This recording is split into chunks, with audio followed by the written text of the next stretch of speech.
Allô, bonjour tout le monde, pour ceux qui sont dans un pays où c'est le jour, bonsoir pour les autres qui sont dans un endroit où il fait déjà noir, que Dieu vous bénisse. C'est Pasteur Billet de l'église Christ Faith Tabernacle International Churches, basée à Londres, mais nous sommes en mission en Côte d'Ivoire. Que le Seigneur vous bénisse au nom de Jésus-Christ. Bon, pour les messages que nous avons chaque semaine, aujourd'hui j'ai en cœur de parler encore de l'autorité. Prendre l'autorité sur les situations, les problèmes de la vie. Prendre son autorité de chrétien. On ne va pas trop tarder, mais allons rapidement dans le livre de Marc, chapitre 4, verset 35. Donc je dis Marc, chapitre 4, verset 35. Alors on va lire ensemble. Voilà. La Bible dit quoi? Ce même jour, sur le soir, Jésus leur dit, passons à l'autre bord. Après avoir renvoyé la foule, il l'amenait dans la barque où il se trouvait. Il y avait aussi d'autres barques avec lui. Il s'éleva un grand tourbillon. Et les flots se jetaient dans la barque au point qu'elle se remplissait déjà. Et lui, ça veut dire Jésus, il dormait à la poupe sur le coussin. Il le réveillait et lui dit, Maître, ne t'inquiètes-tu pas de ce que nous périssons? S'étant réveillé, il menaça le vent. Soulignez, il menaça le vent. Et dit à la mer, donc il menaça le vent, et dit à la mer, silence, tais-toi. Et le vent cessa, et il eut un grand calme. Puis il leur dit, pourquoi avez-vous ainsi peur? Comment n'avez-vous point de foi? Il fut saisi d'une grande frayeur, ça c'est les disciples, et ils se disent l'un aux autres, quel est donc celui-ci, à qui obéissent même le vent et la mer? Que le Seigneur bénisse la lecture de sa parole au nom de Jésus-Christ. Amen. Nous avons tous entendu l'histoire. Jésus étant avec ses disciples sur le bateau, allait, et soudainement, un grand tourbillon est venu qui a provoqué donc les vagues de la mer et a commencé à envoyer l'eau dans la barque, dans le bateau. Ils étaient donc sur le point, puisque la plupart de ces disciples étaient des pêcheurs, donc ils connaissent très bien les conséquences et les implications de ces vagues-là. Ils savaient qu'il y avait un danger. Mais le Seigneur Jésus, lui, il dormait paisiblement à la poupe sur un coussin parce qu'il était fatigué. Il venait d'une croisade. Et les disciples sont allés rapidement, Maître, nous périssons. Il s'est réveillé et il a menacé le vent. Ça, c'est magnifique. Il a menacé le vent. Il a menacé le vent et ensuite il a parlé à la mer. Et la Bible nous dit que silence, il a dit au vent, il a menacé le vent et a dit à la mer, silence, tais-toi. Et le vent cessa.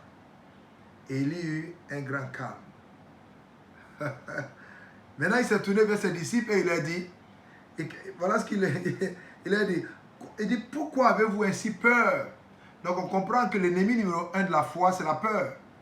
L'ennemi numéro 1 de la foi, c'est la peur. Voilà. Et ensuite il dit, n'avez-vous point de foi? Parce qu'avec la foi, on peut produire l'effet contraire de ce qui se passe dans nos vies. Si tu as des problèmes, tu as une maladie, tu as des problèmes financiers, tu as un manque d'emploi, tu as des choses qui te fatiguent dans les pensées, la seule chose qui peut faire tourner la table en ta faveur, qui peut envoyer le réveil, c'est la foi. Mais la peur maintient le problème. Donc notre peur à nous va maintenir le problème et augmenter la pesanteur du problème sur nos vies. Et c'est ce qui aggrave, voilà, dans certaines personnes, ça s'aggrave. Et les gens même sortent du Seigneur pour aller consulter des occultes. Il y a des gens qui courent après des prophètes croyant que s'ils entendent une parole du prophète, ça va résoudre le problème. Combien de fois certains sont allés chez des prophètes, à gauche, à droite, ils ont fait des délivrances, ils ont suivi des prophètes partout, des croisades, et tout, mais le problème reste, ou bien alors il n'y a pas eu grand changement dans la vie. Les prophètes, le prophète est un ministre de l'évangile. Donc il y a des bons prophètes, et puis il y a des faux prophètes. Voilà. Le bon prophète, c'est celui qui prédit. Et s'il prédit, et que la prédiction tombe exactement comme il a dit, ça c'est un prophète de Dieu. Parce que Satan ne connaît pas le futur. Voilà. Donc, mais celui qui prédit aussi, s'il tombe dans le péché, il peut toujours prédire bon parce que le don, Dieu ne reprend pas.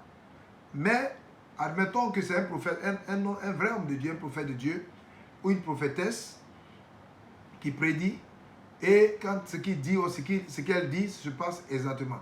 Ça vient du Seigneur. Si c'est plusieurs fois, on remarque que le Seigneur parle à travers cette personne. Mais la Bible aussi dit aux chrétiens de tester chaque parole.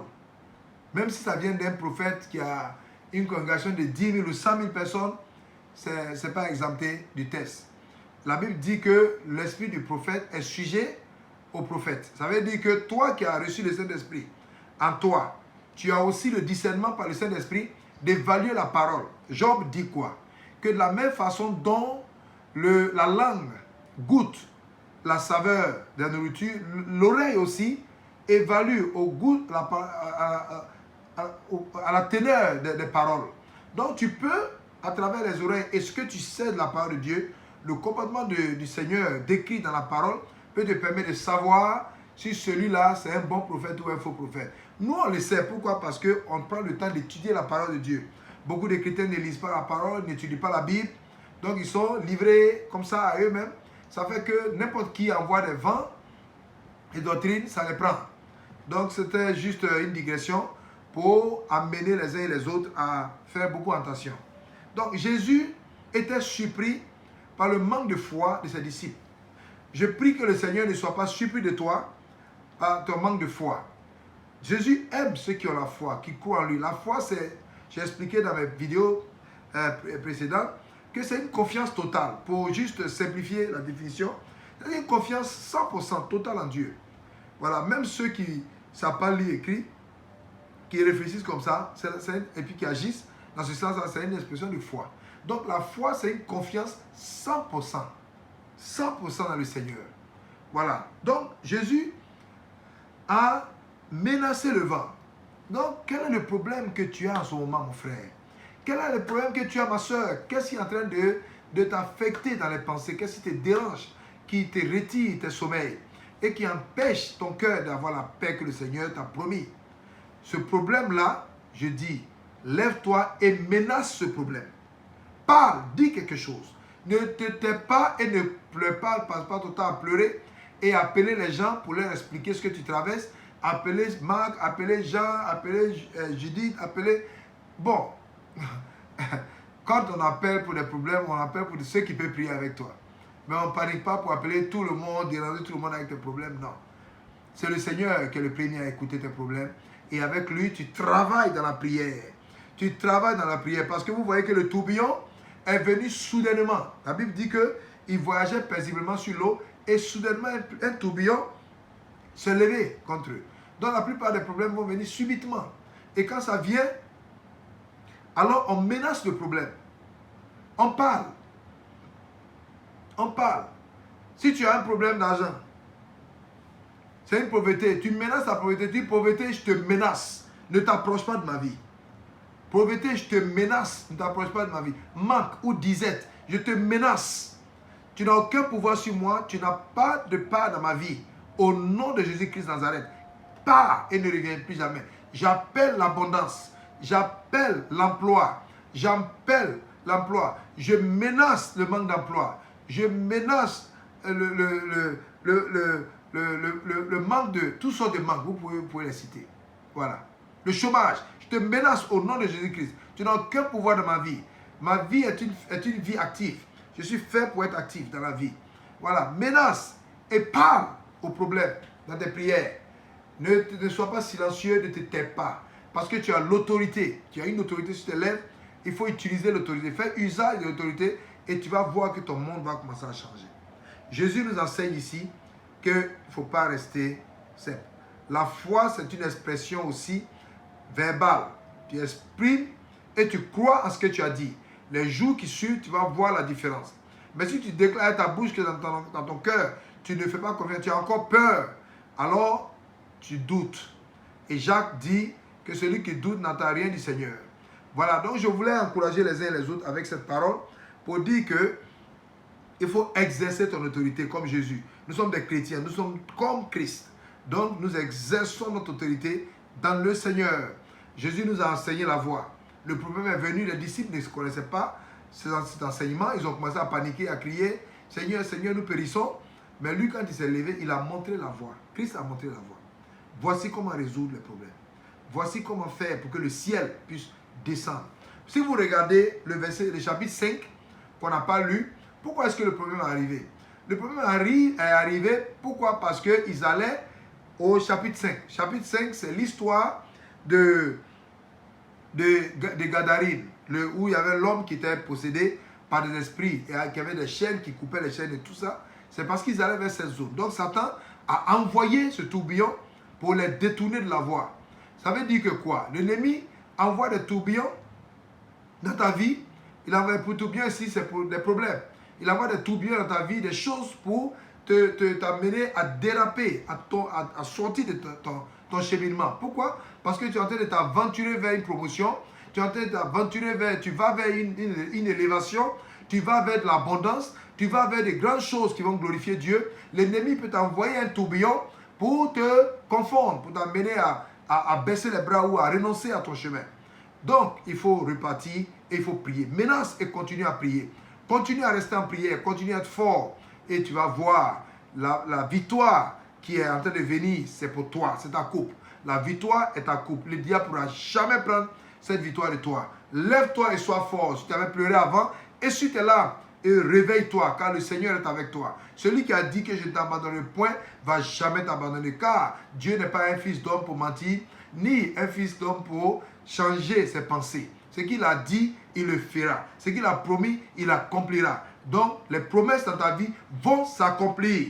Il faut rester ferme, quel que soit l'âge. Ce n'est pas que je vieillis, je ne suis pas encore marié, je vieillis, je n'ai pas d'enfant. Non, non, non. La Bible nous enseigne qu'Abraham a eu l'enfant, il avait près de 100 ans, il a eu son enfant. Il y en a qui sont mariés tard dans la vie et Dieu les a établis. Il n'y a rien du tout. Il ne faut pas paniquer, il ne faut pas te laisser prendre par les vagues de ce monde-là. Que Dieu te bénisse. Au nom de Jésus-Christ. Amen. Prions, Seigneur, je te bénis. Pour ta bonté, je te rends grâce pour ce jour. Je prie au nom de Jésus-Christ de Nazareth pour tous ceux qui m'écoutent et tous ceux qui écouteront cette vidéo. Au nom de Jésus-Christ de Nazareth, je prie que le tourbillon de ta vie, le tourbillon qui s'est élevé contre ta vie, soit complètement détruit au nom de Jésus-Christ. Je te menace, toi, tourbillon. Je te menace, tourbillon de pauvreté. Je te menace, tourbillon de peur. Je te menace, tourbillon d'impatience. Je te menace, tourbillon de maladie. Que ce soit des maladies, que ce soit le cancer, tourbillon de cancer, tourbillon de diabète, tourbillon de tension artérielle, tourbillon de palpitation de cœur, tourbillon de douleur dans les articulations, tourbillon de migraine. Je te maudis. Quitte ces corps au nom de Jésus-Christ de Nazareth. Je vous maudis tous. Quittez au nom de Jésus-Christ de Nazareth. Je vous menace. Soyez détruits par le feu du Saint-Esprit. Au nom de Jésus-Christ de Nazareth. Je dis, reçois ta guérison. Reçois ta paix. Reçois l'abondance. Reçois la joie du Seigneur. Reçois les promesses, les bénédictions que Dieu a écrites te concernant avant ta naissance. Reçois-les au nom de Jésus-Christ de Nazareth. Tu ne vas pas marcher la tête baissée, mais tu vas marcher la tête haute comme un lion, comme un victorieux. Tu seras comme la cèdre du Liban. Au nom de Jésus-Christ de Nazareth, que la gloire du Seigneur repose sur toi. Que la paix, la lumière du Seigneur soit sur ton chemin. Au nom de Jésus-Christ. Satan ne pourra rien contre toi. Tous ces flèches ne vont jamais marcher contre ta vie. Son filet ne marchera jamais contre toi. Au nom de Jésus-Christ de Nazareth. Amen. Soyez bénis. Pasteur Billet, n'hésitez pas à liker pour que la vidéo continue à circuler. Aussi, souscrivez-vous pour que quand nous sortons de nouvelles vidéos, vous les recevez automatiquement. Et partagez aussi avec les uns et les autres afin que ça puisse bénir quelqu'un, quel que soit là où on est. Que Dieu vous bénisse et N'oubliez pas de prier aussi pour nous. Que le Seigneur vous bénisse. Merci beaucoup. Pasteur Billet. Bye bye.